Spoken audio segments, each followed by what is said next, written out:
Tinanggap naman na talaga namin yung verified complaint. Again, we can only make the corresponding recommendations to the impeachment court with respect to any such findings. Contrary to procedure, walang karapatan o kapangyarihan ng SecGen magdesisyon tungkol dito. Ministerial ang trabaho ng SecGen.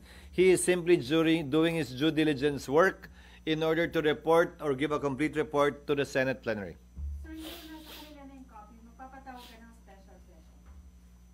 Layo naman ng talon mo. I have already said, I have no intentions of requesting the President for a special session. Hindi ito isa sa mga bagay na dahilan para magpatawag ng special session ng Senado. Dagdag po dito. Sino bang may gusto na mag-special session kami at mag-trial kami bago mag-eleksyon? Sino ba humihiling nun? Sino? Sino nga? Yung pro, sabi ko na, sino mang pro, anti, di namin papakinggan. Sino mang pro, anti, VP Sara, di namin papakinggan. Susundan namin kung anong tinatalaga ng batas. Pero babalik tanawan ko. Ang impeachment ni dating Ombudsman Mercy Gutierrez, 3 araw sinumite sa Senado bago kami nag-adjourn. And yet, in-schedule ang trial pagkatapos ng recess, mahigit 1 buwan mula sa araw na yon. Impeachment trial ng yumaong Chief Justice Corona. December 13 final, 1 linggo bago nag-recess ang Senado, hindi lamang 3 araw, 1 linggo. Pero hindi nag-trial ang Senado. Nag-trial matapos ang recess ng Pasko at New Year at tinawag yung pagdinig ng January na makalipas ang humigit kumulang 1 buwan. Bakit ko iibahin ang pagtrato dito sa impeachment complaint na ito? Hindi ito espesyal, hindi ito kakaiba. Ang tingin dapat namin dito, ordinaryong impeachment complaint lamang laban sa isang impeachable officer. Pare-pareho lamang silang impeachable officer sa pananaw namin. Presidente man, Vice Presidente, Ombudsman, Chief Justice o ibang impeachable officer. Walang dahilan para mag-iba kami ng pagtrato dito. Baka mapagbintangan pa kami o maakusahan na iniiba ito dahil espesyal ito, dahil mas dinidiinan at minamadali namin ito. Ordinaryo lamang ang pagtrato namin dito, pinakamagandang ebidensya at batayan na kami magiging patas para dito. Parang nakumbinsi ka naman, hindi pa diba tumatong kayo? Sabi po ni Congressman Luis Cruz, sir, na hindi naman daw sa minamadali kayo, pero he will raise to the House Constitution Team yung possibility to go to SC para masimulan agad. Sabi niya, hindi daw dahilan na ay mag-election kasi hindi pwede. Karapatan nila yon, ginagalang ko yon, pero pwede bang sagutin na rin muna niya sa kumaari? Bakit nila inupuan ng 2 buwan ito? 2 buwang nakabinbin ang 3 impeachment complaints sa Senado at sa Kongreso. Ang kailangan lamang naman gawin, ipadala yan sa Speaker para ma-agenda ng Speaker yan. Magkatabi ang opisina nilang 2. Pero hindi yun ginawa sa loob ng 2 buwan. Tapos kami gusto sa loob ng 2 oras magawa yun. Sa loob ng ilang araw magawa yun. Kung tila hindi sila nagmadali, anong pinaguhugutan at saan sila nanggagaling para madaliin kami ngayon? Hindi naman niya kailangan sagutin talaga kung gusto lang niya, para lang maliwanagan din ako. Sir, how could the Senate ensure a fair trial for VP Duterte given that some senators have already given their position that they'll vote against? Well, aren't we starting on the right foot by treating it like any other impeachment complaint? That's a good start, I believe. Now, with respect to those who are voicing out their position, I would hasten to remind them once again and admonish them once again to kindly refrain from doing so in order to maintain and keep the impeachment court itself and the process fair, without any prejudgment on the part of any member of the Senate for or against impeachment. Sir, sa use of impeachment, ano-ano po yung mga items na kailangan nyo pang ayusin? Nag-mention already yung judicial affidavit. Yung pre-trial briefs na isasubmit, yung halimbawa para hindi mag-aksaya ng panahon, yung pag-otorisa sa presiding officer kung nanaisin nila, na gawin lahat ng mga kailangan gawin to take proper order of the subject of impeachment, kabilang na ang pagpapasagot sa nasasakdal, ang pagpapayag ng pre-trial briefs na maisagawa na, upang sa gayon pagpasok ng bagong Senado ng 20th Senate ay talagang dire-diretso na sa trial at wala nang pag-aantala pa na kailangan nating antabayanan at intayin. So kapag nakapag-trial na, ano yung timeline, I mean, yung period na pwede ninyong matapos yung With pre-trial briefs and with judicial affidavits, I think in 2 to 3 months, the Senate can do it. If we can hold trial for 4 times a week, 4 days a week, of 5 to 6 hours each, I think that would be sufficient. Basing it on the completed trial of then Chief Justice Corona. Yung pa lamang naman kasi ang natapos natin, di ba, na impeachment trial. Yung iba, hindi naman natuloy o hindi natapos. Yes, yung ano kayang magiging question kung tatawid ng 20th Congress? Malayang pwedeng may magtanong, pero anong gusto nilang gawin namin? Finish or not finish? Pass your paper? Ano to? Exam ng grade 3? Hindi pa tapos magpresenta ng testigo yung prosecution at depensa dahil June 30 na. Oh, pagbotohan na natin to. Dismiss na natin to. Ganon? Hindi naman siguro yun ang intensyon ng saligang batas. Ang intensyon marahil, dapat dumating sa punto ang kaso ay matatapos, mariresolbahan at pagpapasahan.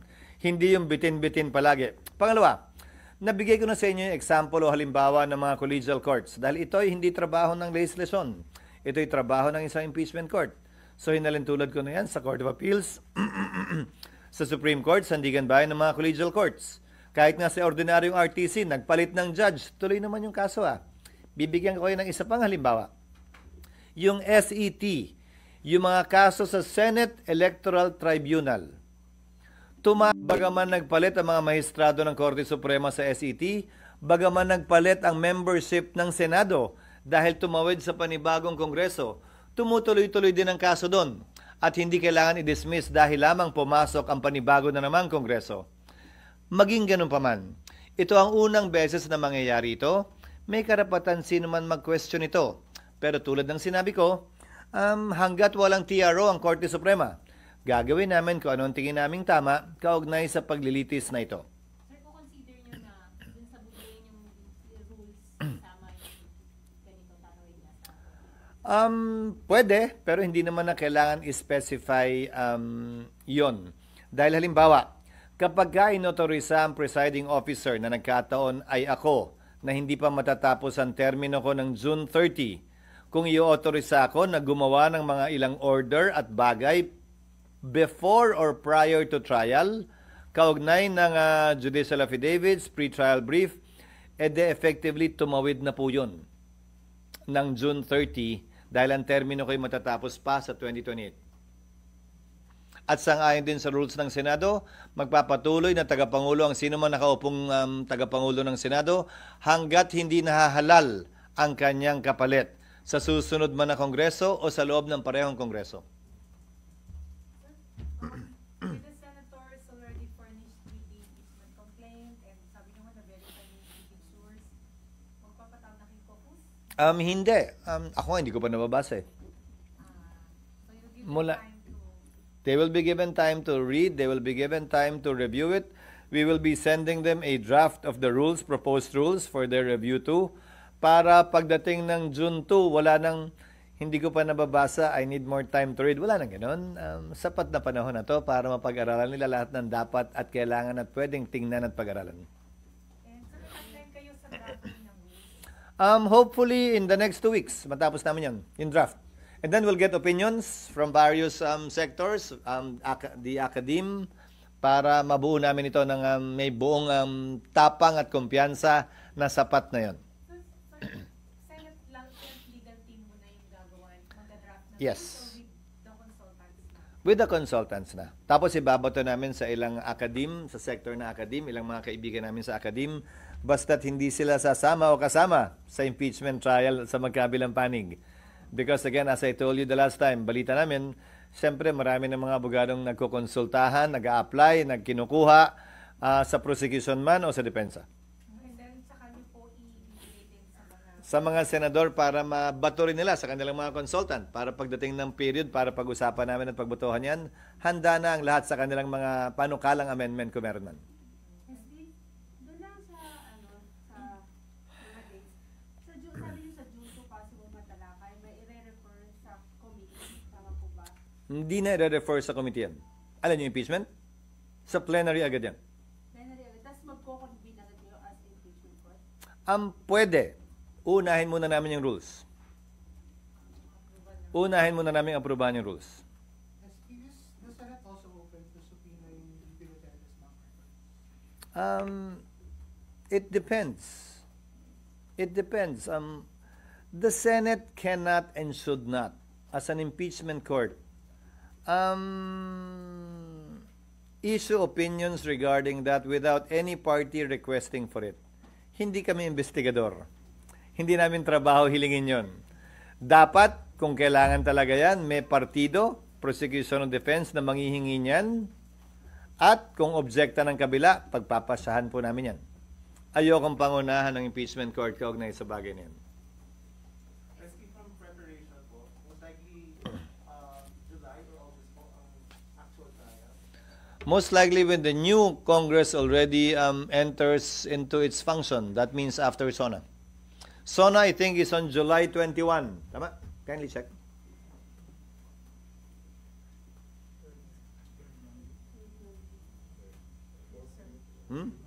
SONA is on July 21, so trial will commence after that date. So yung hindi ba to with this hanging, hindi ba makaka-apekto sa politika, ekonomiya? Dapat hindi. Bakit? Dahil, ulitin ko, ito ay legal, konstitusyonal at normal na proseso para mapanagot ang ilang matataas na opisyal natin na tinatawag nating impeachable officers. Hindi ito dapat katakutan. Hindi tayo dapat tumakbo palayo dito. Hindi tayo dapat mabahala dito. Dahil normal, ordinaryo at legal na proseso ito na nakasaad sa ating saligang batas.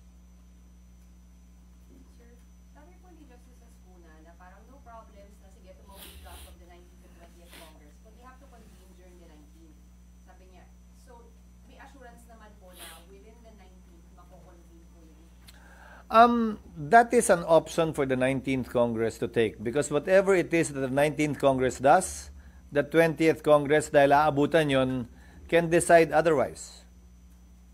Pero definitely, sir, magko-convene kayo sa impeachment court. Again, depende yan sa 19th Congress. Kasi mangyayari yan, 2 beses kayo magsusumpaan, baka may dagdag ground pang umangat eh. Isa yan sa mga pag-uusapan at pag-aaralan namin sa rules. So bahagi yun. Dahil pwede na, ang rules dapat aprubahan namin ha, hindi bilang impeachment court. As a legislative body, dapat namin aprubahan yun. So, pwede naming aprubahan yun na hindi pa impeachment court. At dahil kinakailangan lamang naman ng impeachment court sa trial, lahat ng mga kailangan gawin bago mag-trial, hindi pa naman kinoconvene ng impeachment court. Again, by analogy, let's draw from history. Nung panahon ng corona impeachment, hindi pa yata nagko-convene kung tama ang pagkakaalala ko anong impeachment court. Nag-issue na ng mga summons ang Senate President habang recess para hindi na makakasaya ng panahon. So pwede rin gawin yun dito. Kung pagpapasahan ng 19th Congress na kailangan mag-convene muna tayo bago magawa yan, desisyon ng 19th Congress yun. Depende nga kung ano yung mailalagay sa rules namin. So sir, dun sa timeline, pag June 2, after June 2, nag-refer, mag-convene. Again, don't be confused about and stuck with convening. Kahit mag-convene yung impeachment court, anong gagawin namin? Ang unang-unang gagawin pagkatapos ng rules, papadalan ng summons ang nasasakdal. 10 araw para sumagot kung hindi siya hihingi ng extension. Pag humingi ng extension, malamang pagbibigyan naman yun ng isa. Ngayon, pagkatapos nun, 10 araw din para magsumite ng reply. Baka humingi din ng extension. Pagkatapos nun, baka humiling naman yung nasasakdal ng pagkakataon magsabit ng rejoinder. Hindi ko alam, pero karapatan niya yun. Karapatan din ng prosecution magsubmit ng rejoinder. Karapatan din ng magkabilang panig kung tingin nila may nais pa silang sabihin o isumite na pleading, magsumite na tinatawag nating ad cautela pleading. So, mahaba pa yun eh. Tapos magpi-pre-trial. Maghahanda sila ng judicial affidavit, pag-uusapan nila kung ano yung mga admission na pwede na lang sabihin, hindi na kailangan patunayan yan para hindi humaba. Okay na kami dyan, tanggap na namin yan. Kaya nga ang tawag pre-trial, di ba? Kasi hindi pa trial pre. Before trial. So, ang daming pang gagawin bago yung actual impeachment court ay kinakailangan umupo at dinggin ng anumang bagay. At sa loob ng 6 na araw, maski na 30 araw, baka nga hindi pa matapos yun. Yan yung sinasabi ni Senator Coco, ang ating minority leader, na in-interview niya na 10 days, 10 days, 10 days, 10 days. Ubus na yung June 30 Bago magsimula kasi ang trial, kailangan lahat yun matapos muna. Kaya nga pre-trial ang tawag doon.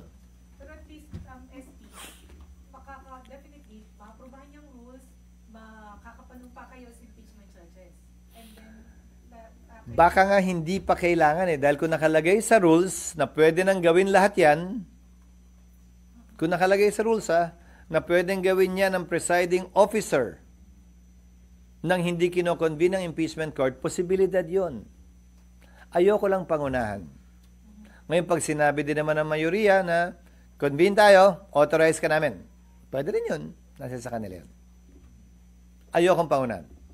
Kasi nga itong proposed rules na to, isusumite pa lang namin sa kanila. sorry. Kasi pa sabi ni, as po na rin po ulit to, sir. Hmm. Sabi niya,